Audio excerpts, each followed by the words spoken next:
So what we have done, we have computed the initial number of units allotted to the investor,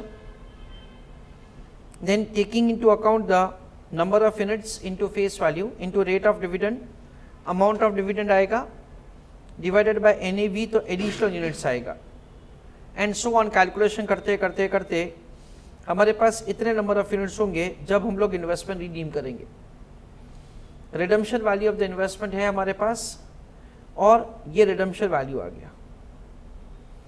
the price at which we had made the investment is also like 2 lakhs, तो we get the income of 39,003.17, क्योंकि यहाँ पे कोई भी capital gain tax नहीं है, security transaction tax नहीं है ऐसा। We understand that the investment is made for a time period of 5 years. तो यहाँ पे इंस्टीट्यूट ने 2 टाइप के सजेस्टेड आंसर हमको दिए हैं।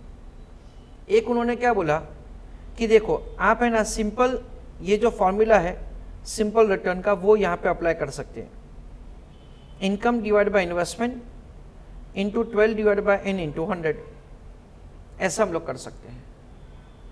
इनकम कितना है 39,003.17 divided by 2 lakhs into 12 divide by 60, क्योंकि 5 साल यानी कि 60 महीने इंटू 100, ऐसा करके हम लोग आंसर कर सकते हैं। That is the way we have done so far answers. और अदरवाइज ये क्वेश्चन के लिए इंस्टीट्यूट ने क्या बोला, you can also apply the formula as investment into 1 + i raise to n, यानी हम लोग कुछ टेक्निकल लैंग्वेज में बोला जाता है उसको फ्यूचर वैल्यू इंटरेस्ट फैक्टर, ऐसा हम लोग कर सकते हैं, is equal to a kind of maturity amount of the deposit. तो इन्वेस्टमेंट कितना है 2 लाख का, मैच्योरिटी कितना है 2,39,003.17, रिटर्न क्या मिला हमको 1 + i raise to n, n कितना होगा 5 साल। ये क्वेश्चन में ये दोनों मेथड इसलिए पॉसिबल है क्योंकि जो टाइम पीरियड है ना that is in terms of number of months, that is in multiple of 12, so you have a choice that you can do answer by either of the method.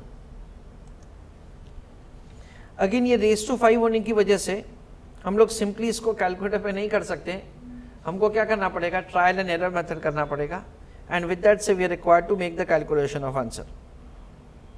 तो देखो 4% का किया है, 2% का किया है और फिर उसको इंटरपोलेट करके आंसर किया है। Same is the case with the plan B, bonus plan में सेम चीज होगा।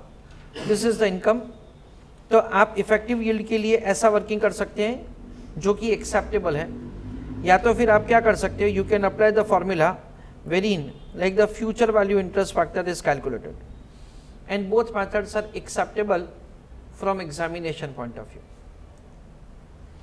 So this question can be done by both the methods.